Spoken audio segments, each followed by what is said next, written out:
everyone was inspired in that band. Everyone was a star, you know.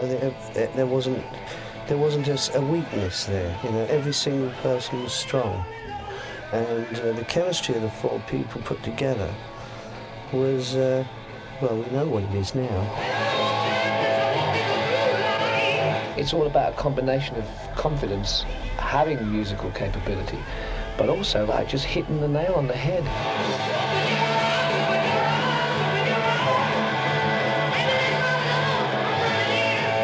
I think we used to call it dangerous rock, but I think it's got to be the best rock and roll band of all time. Not only music-wise, Zeppelin II is the best rock album that's ever been out, but live shows as well.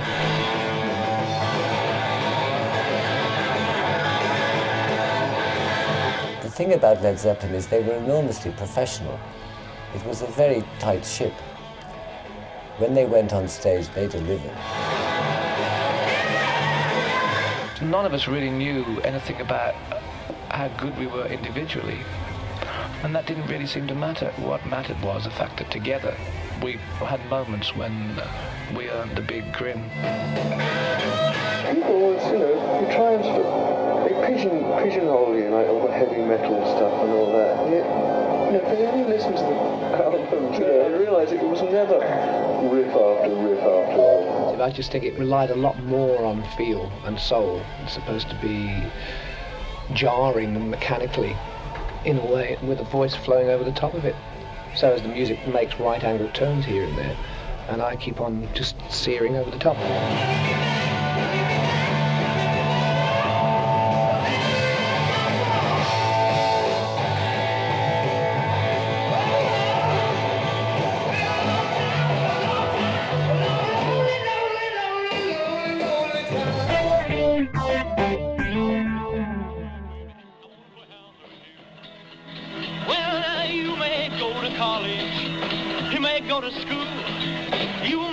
A pink Cadillac, but don't you be nobody's fool. The record that made me want to play guitar was Baby Let's Play House, Presley. I thought, you know, I just heard sort of two guitars and a bass and thought, yeah, that's it, I want to be part of it. Talking about, come on back to meet the little girl so we can play some house. Now be big on back. The rock and roll band forming at school, and they didn't want a piano player. All they wanted was drums or bass. I thought, I can't get the drums on the bus. It looked easy, 4 strings, no chords, so I took up the bass guitar. It was just the obvious influences at the beginning. Scotty Moore, James Burton. And those seemed to be the most, you know, the most sustaining influences. Until one sort of Elmer James, B.B. King, people like that.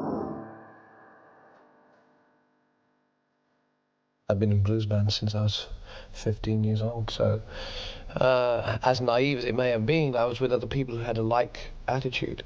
So they were thinking and listening to the blues, Big Bill Bluesy, Lead Belly, Sonny Terry, Brown, and a lot of country blues, and then exposed to the city blues of the Howlin' Wolf, Little Walter stuff, you know, Buddy Guy. Yeah, I mean, blues was really had an incredible resurgence in the mid-60s in Britain. I was 14 years old, I think, something like that, when I was at school. That was about the beginning of it. Played in a school pantomime, and it just sort of materialised from there, you know. Left school and we formed small groups and things like that, you know, and played locally and everything. You'd play anything from the latest hit by the Hollies to sort of, you know, to something by a blues artist. It was that, you know, that sort of thing you've got to do, you know, to survive, really, to play locally anyway. And that was about it there, because we, you know, didn't do any writing or anything in those days. I sort of stretched out a lot more when I started doing studio work. I had to. But you could be doing a film session one night, and then there'd be something like a rock band, and then maybe a folk one in the evening. You didn't know what was coming. And you know, I just really had to stretch out on all the different styles, you know. We do Tom Jones sessions, Kathy Kirby, we used to do Herman's Hermits and all that. I mean, they were never there, you know. We do a whole album in a day. And it was great fun. We had a lot of laughs. The 4 members of Led Zeppelin individually were, each of them was very, very, very good at what he did. Now, that doesn't guarantee that when you put 4 people together who are very good at what they do individually, that the combination will work. But good Lord, it jolly well did. Zeppelin was a hallmark band because they had the perfect elements at the perfect time in the perfect place.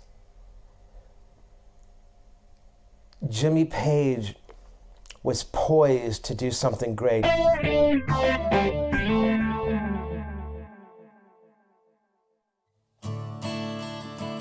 Jonesy called me up and said, "Oh, you're getting a band together." He said, "I'd really like to be part of it." And obviously we knew each other from the session days. I was moping around the house one day, and my missus said to me, "Will you stop moping around the house? Why don't you join a band or something?" I said, "I don't know bands I want to join." "Come on, what are you talking about?" She said, "Well, look, she had, I think it was disc." She said, "I've come across this." She said, "It's a Jimmy Page is forming a group because he just left the Yardbirds." She said, "Why don't you give him a ring?" "Oh, right." So I just rang him up and see him. I said, how are you doing? With the group? He said, "Well, I haven't got anybody yet." I said, "Well, if you want a bass player, give me a ring."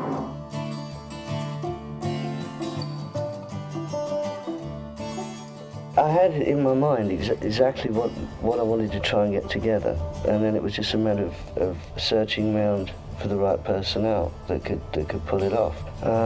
By that I mean, for the sort of work that I'd managed to expand around the Yardbirds material, because there was a lot of areas in there for improvisation, and I'd come up with a lot of riffs of my own, and ideas, and passages and movements and things. So my first choice was either Steve Marriott or Terry Reid. Steve Marriott was already involved in something. Terry Reid actually put me on to Robert, and once I heard him sing, I was pretty impressed. How many more times? Treat me the way that you want to do. He came to see me, I was playing in a band, and he came up to me and he said, "Where's Robert Plant?" And I said, "Why?" He said, "Well, I'll come up to see him." I said, "Well, who are you?" And he said, "Jimmy Page." I said, "Who are you then?" I was one of those sort of things. He thought I was the roadie, and I wasn't going to tell him I knew who he was. Will you be mad with me, baby? Please. I wanted somebody who could really belt out the blues and, well, rock really, but blues, but also be able to handle other, well, the subtleties as well. So it needed somebody with a really, really good vocal range and power. Well, I was 19. I was fed up at fixing the roads and working on a Saturday and a Sunday. It was nice to meet anybody. And when I heard him play, it was such a celebration. It was great. He was somebody who could play the blues with an attitude that wasn't just black. It was very much London art school, that kind of attitude, the kind of aggressive, angular thing. I'll give you all I've got to give.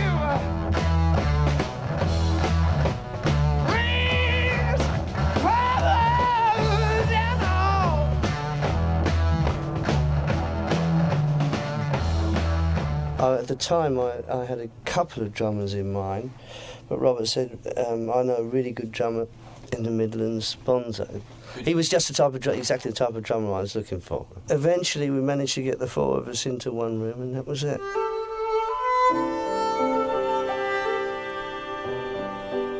We first played together in a small room in Gerrard Street, in a basement room in what is now Chinatown, and it was just wall-to-wall amplifiers, just Marshalls sort of. And there was a space for the door, and that was it. And literally, we just everybody looking at each other. "Oh, well, what should we play?" So there was an old Yardbirds number called "The Train Kept A-Rolling," which Jimmy said, "Well, it's just like it's in E, and you go down, digga, down, digga, down, digga." Right, so 3, 4, 5, and wow, the whole room had just exploded. Silly grins and "Oh, yeah, this is it, man." Yeah, so, it was pretty bloody obvious actually. it was going to work from the first number. We were in a tiny weeny room with all this equipment, not really knowing what on earth we'd do and what on earth it would be like, and we just started playing. It was like powerful stuff, Although I had in mind a very powerful drummer, you know, I wasn't ready for John Bonham. I must say he was beyond the realms of anything that I could possibly have imagined, you know. It was absolutely phenomenal. So we started under the name of the New Yardbirds. Nobody else would book us under anything else. You know, who the hell are they? Oh, Jimmy, well, we know Jimmy Page and we know the Yardbirds. You're going to have to be the New Yardbirds. And, we rehearsed an act, an album, and a tour. The first album took about 30, 36 hours or something like, in actual hours. Obviously it wasn't, you know, go in the studio and work for 36 hours, it was over a period. But when it was all added up, it was that, you know, that amount of time. I mean, I knew by the studio bill. But we had actually played these numbers live because there were a few dates to fulfill from the Yardbirds, and we went over and fulfilled those and went in and recorded, and then of course we changed the name. The name Led Zeppelin was coined by Keith Moon, which was originally going to be for a band that recorded a thing called Beck's Bolero, which was Jeff Beck, Jimmy Page, Nicky Hopkins, myself and Keith Moon. And then the thought of it all going on the road, I thought, was sort of fairly horrific. Quite a bunch of characters, as you could probably imagine. And so that never came about, but we remembered the name and asked if we could use it. Been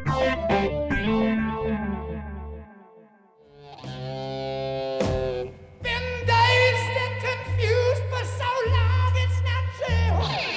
I wanted a woman never bargained for you. I had an idea of exactly what I wanted to do with the first album and the band. There's a lot of contrast on the album, and that's one of the things that I really wanted to get together, which I didn't think anyone else was doing, and that was the. But then again, you know, that's the way it shaped up. But fortunately, it shaped up the way that I, you know, hoped it was going to.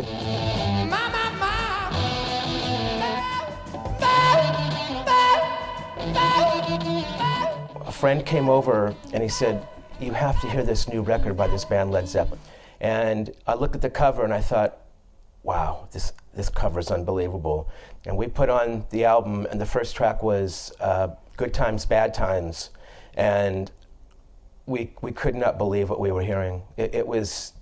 We never heard anything like that. We never heard a drummer play like that. Bonham's bass drum was unbelievable. The sound of Page's guitars, it was just, we heard about this band. This was a new English supergroup, and we'd heard Cream. We knew about Cream, but when my buddy brought this record over, he says, "You're not going to believe it." It was a moment in time that it got to me. Cream had just broken up. There are people that say that you know, we took over that position. Because there wasn't too much room about then. Once Cream had broken up, and suddenly we were left out there, you know. And we came up with the goods, it seems. And we all knew then that this thing, no matter how it was exposed to people, primarily when you play music, you've got to please yourself. You know, you can't look at the chart or whatever it is and say, I've got to be there for that reason. And we knew this thing that we got here would kind of clear a lot of crap out of the way. It was like a big hammer going. Robert's not actually credited as writing lyrics on this album because he had a publishing deal that fell over from before. But in fact, that doesn't mean to say he wrote all the lyrics, because he didn't. I wrote quite a lot of lyrics at this point as well. Oh yeah, I was pretty green, you know. I mean, I didn't know which fork to use when, but who cares? It didn't matter. You know, it was our contribution that counted. Hey girl, stop what you're doing. Hey girl, you drive me to ruin. I don't know what it is about you that I like such a lot, but I know, baby, that you got a lot, and that's what I want. Communication breakdown, it's always the same. Having a nervous breakdown drive me insane. What people always get wrong about Zeppelin is they think that specifically Jimmy Page's guitar sound was this huge, mid-rangey, muddy, overdriven guitar sound. And Jimmy Page's guitar sound was opposite, was exactly the other side of that spectrum. That first record, even though it sounds like Jimmy's using a Les Paul, that's a Telecaster that he's using. So Jimmy Page's sound on Communication Breakdown is a very high-endy, trebly, typical Telecaster sound.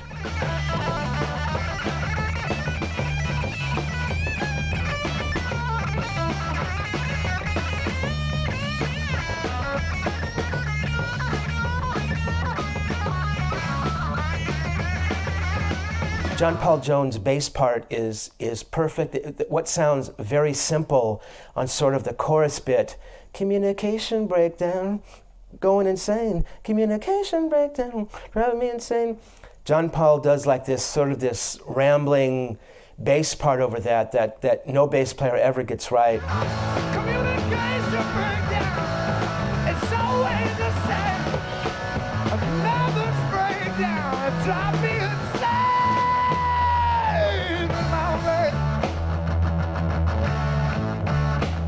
On the first tour, people used to say, you know, what's been the biggest influence on your bass playing? You know, and I used to go Motown, and I used to back off, you know, Motown, you know, like real hippies in those days, you know, like Motown was out, you know. I said, well, honestly, it's the first time you ever heard the bass on a record anyway, you know.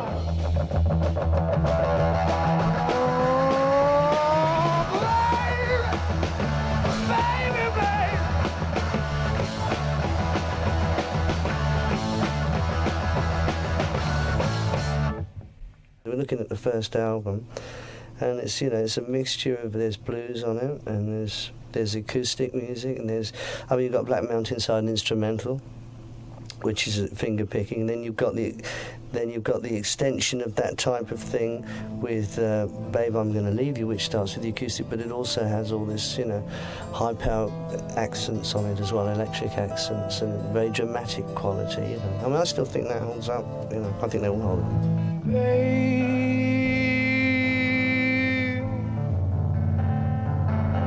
Baby, baby, I'm gonna leave you. I said, baby, baby, I'm really gonna leave you.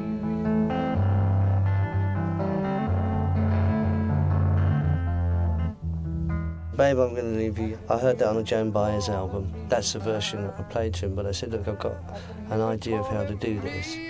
And so in other words, I had all the arrangement for that in my head. I can hear it calling me back home. Mama,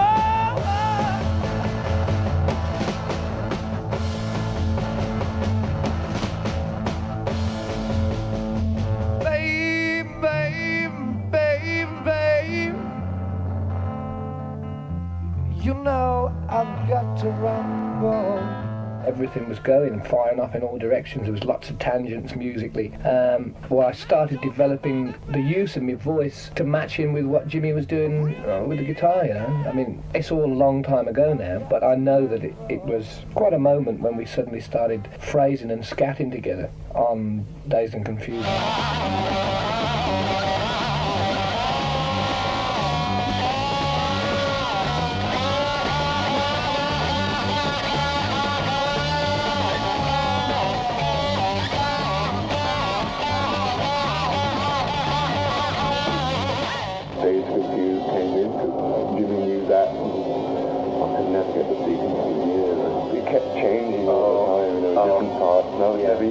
The more you try and plan something, the more you're likely to make a mess of it. It's just like you almost have to cleanse yourself almost of all thought and everything, and then you start playing and it starts to gel with everybody else.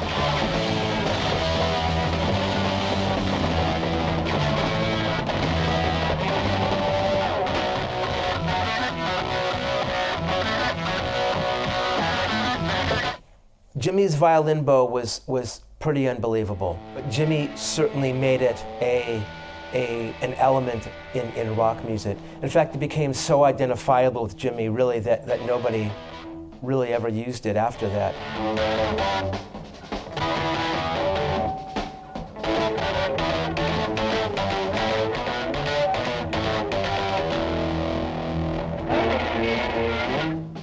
I didn't do anything provided it made the guitar sound different. You know, the funniest thing about all of this bow business is, you know, David McCallum, his father was a session violinist over there, and he's the one who suggested about this bow business. Have you ever tried bowing the guitar? And I said, no, I haven't. I said, well, I don't think it'd be very easy because, you know, like a violin has got an arched neck, so to speak, and an arched bridge. The guitar doesn't, you see. But he said, "I'll have a go," and I tried it. And in fact, that was the thing that gave me the idea to do it. If you just take the bow and rub it flush along a string, there's no sort of friction from an electric guitar string because it's a metal string and there's no surfaces creating friction. It's a smooth surface. You're not going to get any sound. So Jimmy realized that if you turn the bow a little bit and hit the string, if this is the top of the string, and you hit the bow at an angle, that's how you're going to get it to create friction on the very side of the bow. So when he realized that, he was off to the races. And by placing it in different places, over the pickup, near the bridge, closer to the neck, he was able to get those overdriven sounds, those harmonics.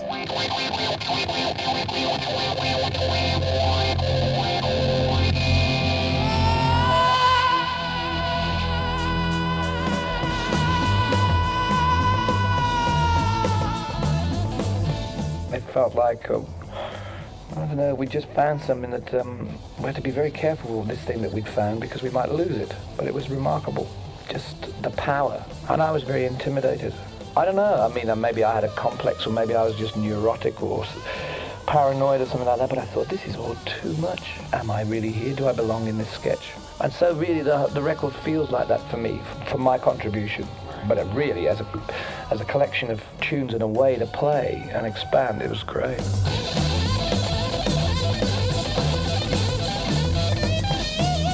Well, in England when they started off, when Led Zeppelin started off, they were playing like not very big venues, you know, the regular sort of R&B, rhythm and blues type venues, you know, the same venues that John Mayall would be playing, you know, or Bloodwind Pig or Fleetwood Mac or Chicken Shack or whatever. Nothing extraordinary. In America, when they started off, they were supporting Vanilla Fudge, who'd had this huge big hit with Inagada Davida, which up to that point in time was Atlantic Records' biggest selling album. But the thing is, here's suddenly Jimmy Page and his band of merry men, and they wiped the floor with these American chaps.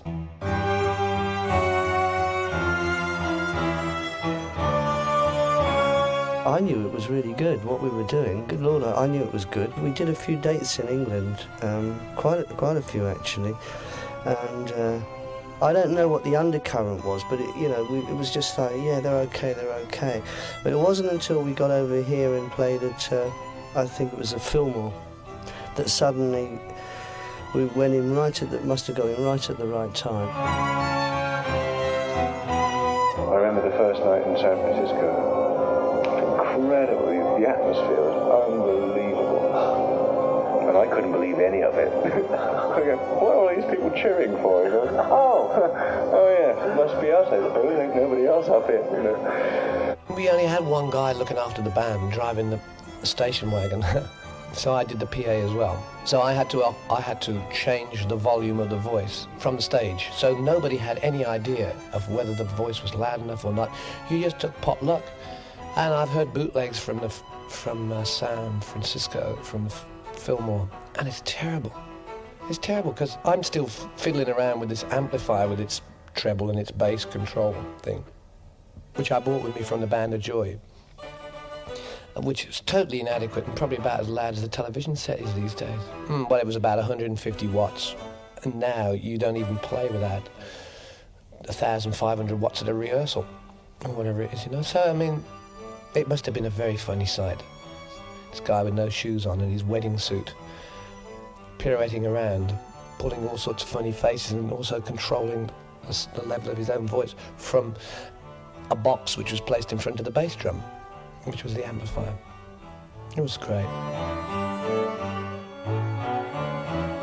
I always remember the first review of the first album in Rolling Stone, where they just sort of dismissed it out of hand, completely out. I don't even think the bloke would listen to it and said as much. The critics were lukewarm, but we played a storm. We had queues right 3 times around the block and stuff like that, playing in small clubs. It was big, it was real hot.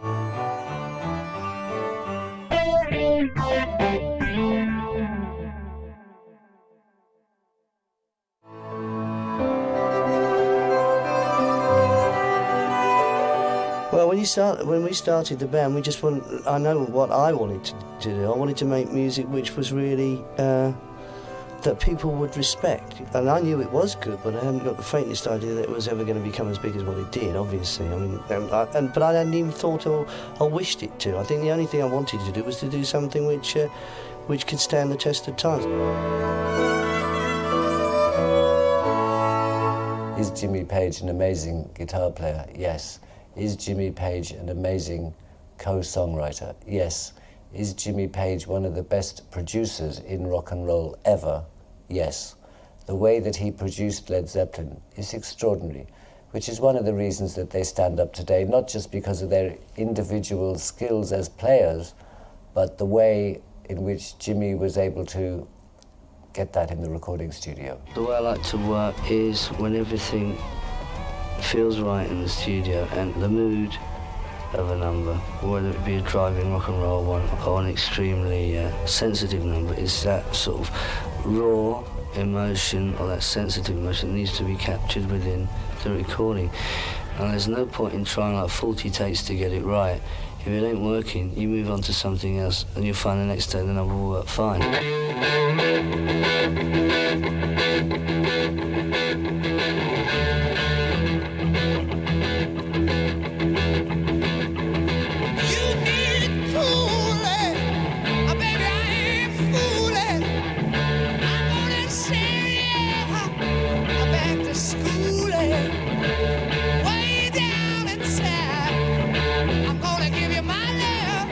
What made Whole Lotta Love great, one, it's an extraordinarily simple song. There are 2 chords in the whole song. It's E and D, and that's the entire song.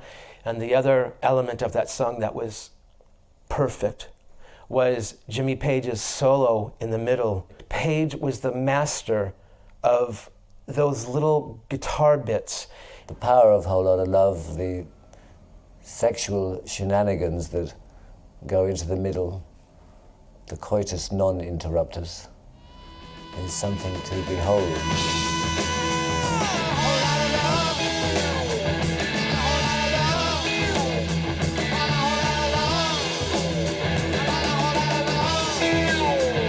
One other element which is unbelievable, and I don't know if this is intentional or not, you hear Bonham and his hi-hat is going, and that's another thing that made Bonzo so great, is that while he was playing a lick, he would keep his hi-hat going in 16th notes during the song, or 8th notes, which is a very difficult thing for a drummer to do, to keep your left foot on a hi-hat, keeping a regular rhythm like that while you're doing something different with your right foot. Without Bonzo, the band wouldn't have meant anything at all. Sure, I mean, he was the emulsifying agent, he was everything, he was the whole core of the thing. He was the guy who stopped it being just another rock band, really. At least in its performance, the writing. I mean, Jimmy's approach was so unique, and is so unique. But I mean, Bonzo's whole delivery was the thing that made it what it is. John Bonham is probably the definitive, ultimate rock drummer. He just had this extraordinary right foot, which we hear amazingly on Good Times, Bad Times, that incredible bass drum thing that sounds like he's got a double bass. I remember Hendrix one night coming up to Bonzo in a club in New York.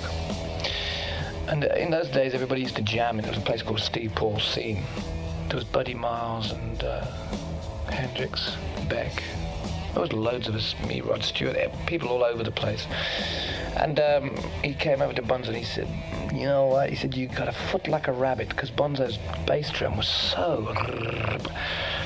And we used to take the mickey out of people who used double bass drums, because Bonzo just said, what do you want two for? If we played some tiny little place, like on the first tour or something like that, and we were... one room got so completely destroyed, and it was Bonzo's room, but completely destroyed, that we were waiting to go the next morning in the cars, and there's this long line of people, you know, of different trades, all waiting to get into the room. There's a carpenter and a plumber and a decorator, TV repairman, you know. Are you a smash over here as well as over there? As much of? Well, there's more people here. That's so. Therefore, it's it's a proportional difference, really. It's probably the same, but on a different scale here. Did you expect this kind of appreciation of what you do? And not to begin with, because not to this extent. No. We knew we were appreciated by the fact that people were coming along to see us in such great, vast numbers, all over the place, England and the continent and wherever. But no one expected this. I remember that we had to stop a gig in Pittsburgh, I think, once a long time ago. I mean, like, some of the kids actually had helmets on. That was, like, the cops were there and the kids are there, and they were all ready for a big fight, you know. I mean, I didn't think they even noticed us up on stage. And then they started into each other and went, okay, hold it, stop this. Will the kids please go back and sit over there, and will the cops please go back and sit over there, and then we can maybe sort of like have an evening's entertainment, an evening's music, you know, instead of World War III. Security-wise, with Led Zeppelin, we never had any barricades. There was no barricades there. You know, the PA was non-existent. Security was non-existent. It was you know, trial and error. Every show was trial and error. But, you know, liability-wise, everybody had to wise up. Promoters, security companies, police, bands themselves, because they hired that venue that night, so it was down to them. What's the difference between you and the Beatles, as far as your music is concerned? Well, I don't know. I suppose you'd equate the two by saying that they're both statements of what's going on in the music scene today. But we're completely unlike the Beatles, I would have thought, in our music. How do you feel about the Beatles? I think they're great. They've done some fantastic statements. Have you taken, have they been in any way kind of the leaders for you, even, or have you emulated in any way? No, not for myself, not consciously, no. I think they've obviously once heard what they've done, because it was pumped through the media all the time. I think the fact that they got through to so many millions and millions of people has been an inspiration for every performing group in England, and I should imagine in the world. You know, the fact that they got over so much to so many people. Do you ever hope to achieve the Order of the Garter and have your predecessor? What's that, the can-can? I don't know. Oh, the MBE. Oh, that. Yes. Oh, no, I think they've given up on the people like us for that, haven't they?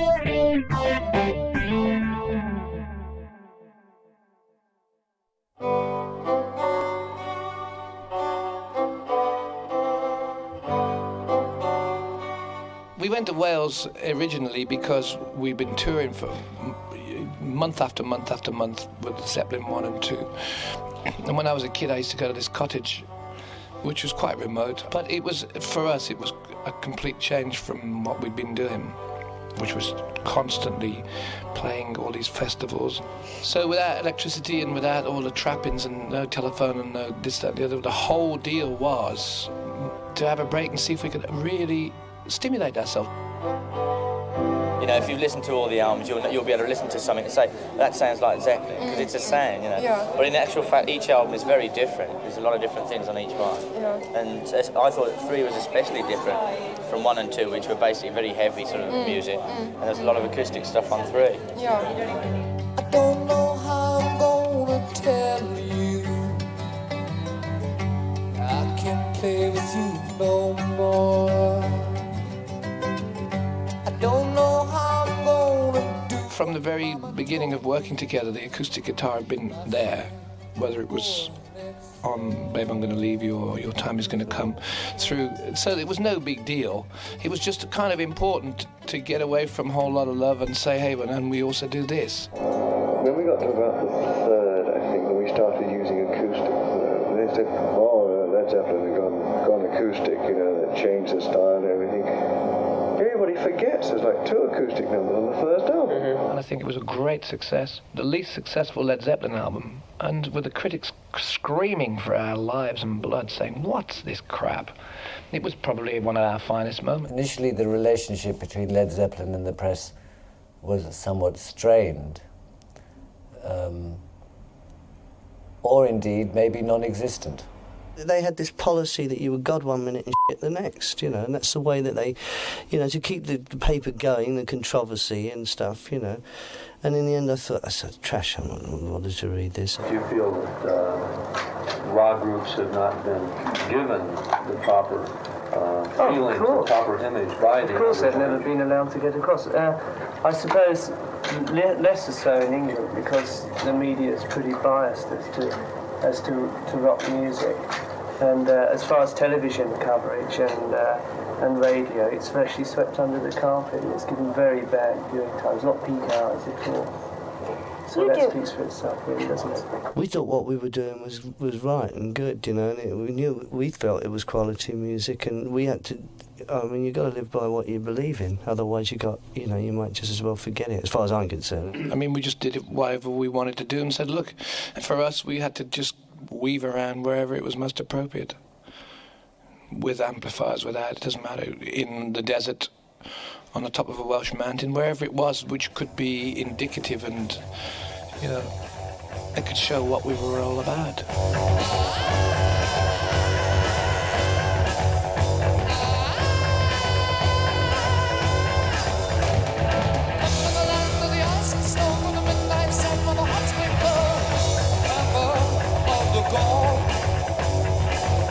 Immigrant song was a great riff. It was this great sort of octave riff that Page came up with in F sharp. And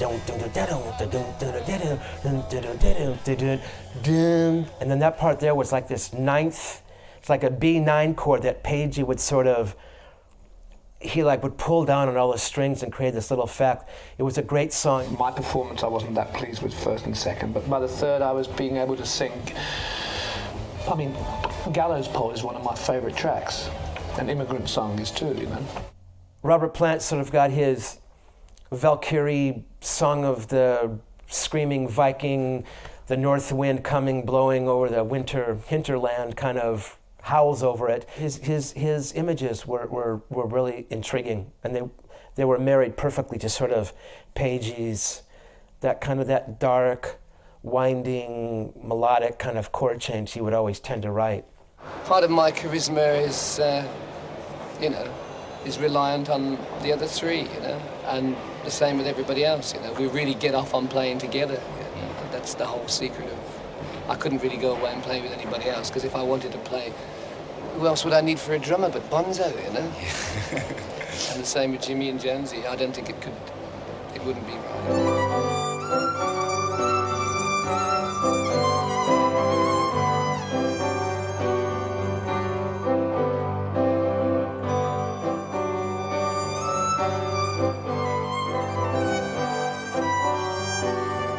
Life on the road with Led Zeppelin was its own world.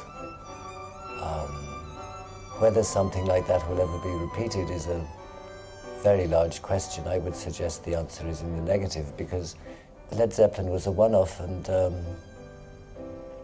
not to be repeated.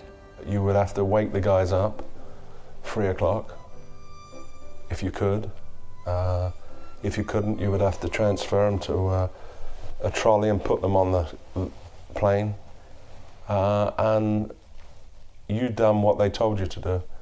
As long as you got them at the show, you're fine. But completely different. They had their own views, and they wanted to have a good time, and they did. Robert, what happened in Perth with the police busting in on you? Oh, goodness knows. I think they were trying to get a bit of overtime in. I really don't know. I suppose it's the sign of the times, The worst place he ever played was in Iran. It was a gun sponsored festival, and so we got on. We started playing, got on, say, second number. And suddenly you could see a big arena, you could see this smoke sort of rising. So Robert said, what are you doing out there? I mean, we don't light any fires or anything. It's just stupid. What are you doing? Come here for music, etc., etc. And suddenly the smoke reached us, and it's not smoke, it's tear gas. And I suddenly look up, and right around the top of the arena, you see the glint of all those sort of riot shields and everything. And as soon as everybody realised it was tear gas, the kids pulled out of their pockets wet handkerchiefs. They were ready for that. And put them on, calmly sat back and wanted to hear some more music. That was when the cops charged. The Zeppelin tours was very dangerous. There was always danger every day. You'd wake up to it, you'd go to bed with it. It was always more sinister. In what way? It was gangsters. It was rock and roll gangsters, and it was a different time. It was transition in America. The tour I was on there was when Peter Grant fired all the promoters, because the promoters was taking 90% and giving bands 10%. So Peter stopped that, and the guy was a genius, but it was heavy.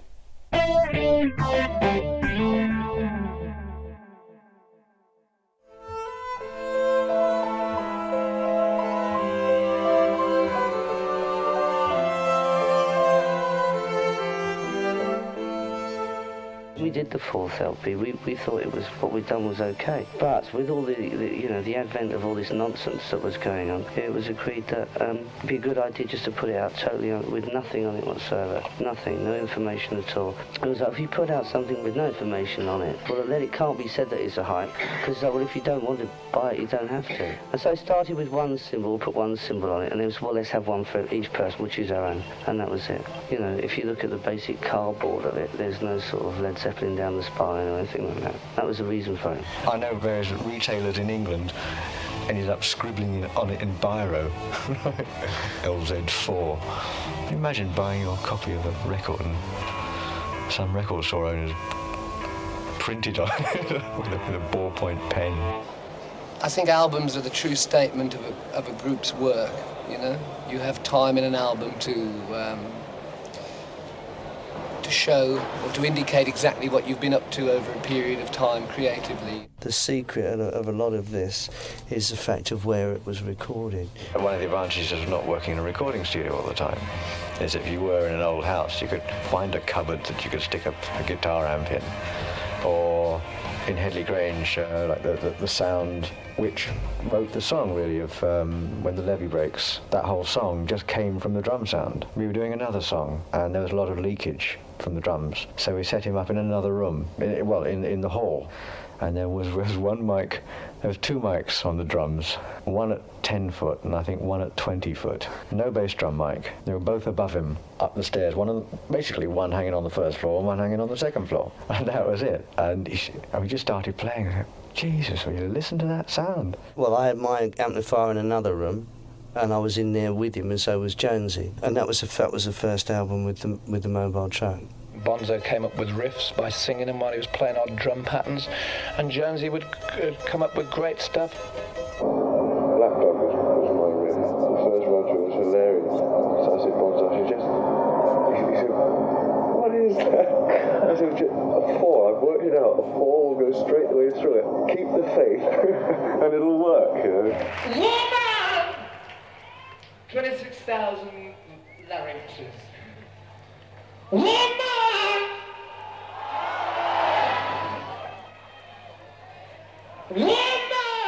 I guess if we want to say that we lent on something, it could be as far as the structure of it. If you remember Oh Well, where it sort of stops and there's a vocal, that's it. So there you are. Well, in this house, this Headley Grange, there was an old black dog there, and one night it went off because it was really quite old, and one night obviously been off, doing the things that dogs do.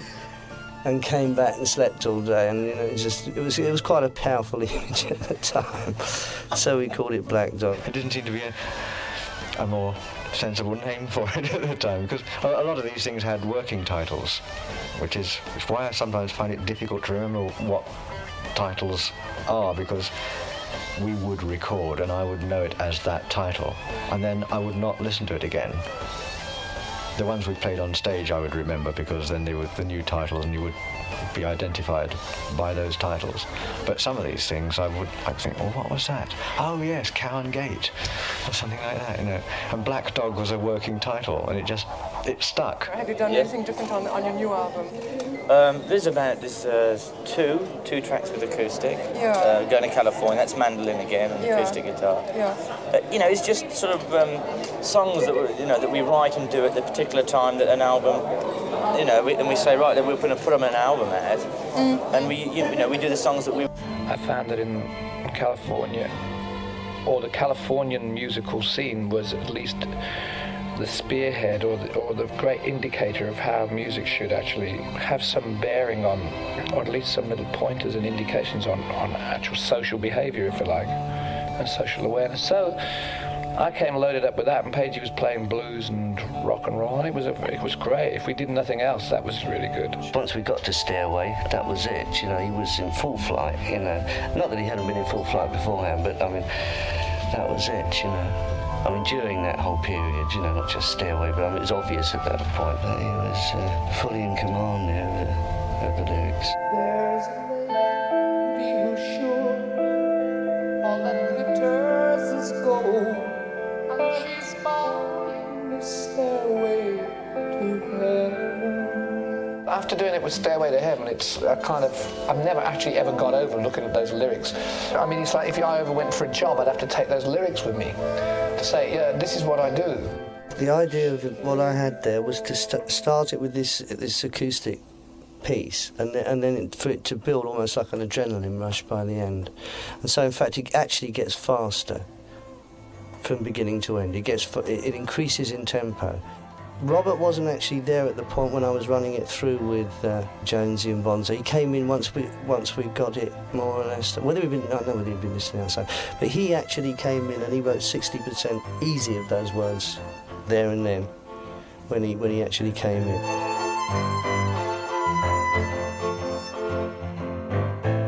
Stairway to Heaven, sometimes people regard it as somewhat of a cliche now because it's such a huge song. It is a mega song. It's in the consciousness of a lot of people that don't even like the song. It's in there, burrowing away. It's an amazing piece of music, When Led Zeppelin used to play it live, this was early days of lighters and things, and to see a whole stadium lit up, now of course it sounds, so what? But to see a whole stadium lit up as they played that song, it was wonderful. When we were out touring, and that album hadn't come out, and we played Stairway in the Forum, and we got a standing ovation. I thought, oh, brilliant, because I knew, we all knew it was good, but that was like, for somebody to hear a number, and at that time that was quite a long number, and for the first time, it's always difficult hearing music for the first time, isn't it? That's how I knew it was quite something, yeah. There's a corny word that's used a lot called chemistry. A lot of people use it. It's used in articles, and a lot of people always say it, but this is very true, that we possess, when we walk out onto that stage, an affinity, the four of us, one to each other, that I don't see very often. At one point, in terms of their audience, in terms of the records they were selling, in terms of the numbers of people they were drawing, were they the biggest band in the world? It's not a competition, but the answer is yes.